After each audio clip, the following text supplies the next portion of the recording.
একটি বেসরকারি বহুতল আবাসনের লিফট ভেঙে গুরুতর জখম হলেন এক ব্যক্তি। ঘটনাটি ঘটেছে দুর্গাপুরের বামুনারা এলাকার তপবন সিটিতে। জখম ব্যক্তিকে হাসপাতালে নিয়ে ভর্তি করা হয়েছে। রক্ষণাবেক্ষণের অভিযোগে সরব হয়েছেন আবাসনের বাসিন্দারা।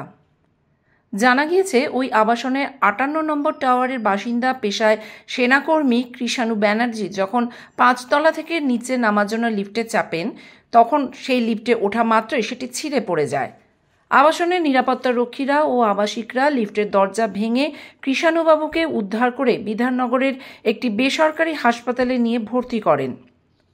ওই সেনা জওয়ানের অবস্থা গুরুতর বলে জানা গিয়েছে। এদিকে এই আবাসনের বাসিন্দাদের একাংশ আবাসন কর্তৃপক্ষের বিরুদ্ধে রক্ষণাবেক্ষণে গাফিলতির অভিযোগ এনে প্রতিবাদে সরব হয়েছেন। বিটটা এসে নিচের ফ্লোরে লেগে ছিঁড়ে নিচে পড়ে গেছে।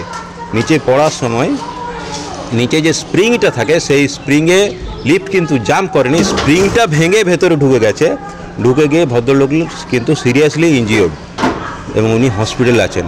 সম্পূর্ণ গাফিলতি দীর্ঘদিন ধরে বলা হচ্ছে এবং এটা 2016 থেকে চলছে সেই লিফট সম্পূর্ণ। কখনোই এই লিফটগুলো আপনার 58, 59, 33, 34 এটা সব থেকে পুরনো বিল্ডিং। সেই বিল্ডিংয়ে কখনোই এই লিফটগুলো ওই মান্দাতমল থেকে চলছেই, কখনোই চলে না।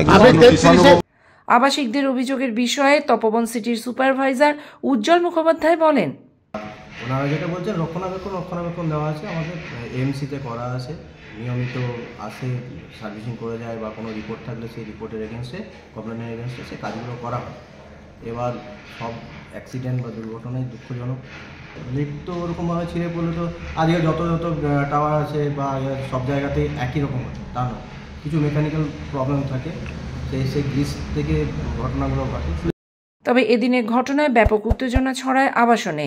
ক্ষুব্ধ বাসিন্দারা ক্ষোভে ফেটে পড়েন। ব্যুরো রিপোর্ট, আমার কথা নিউজ।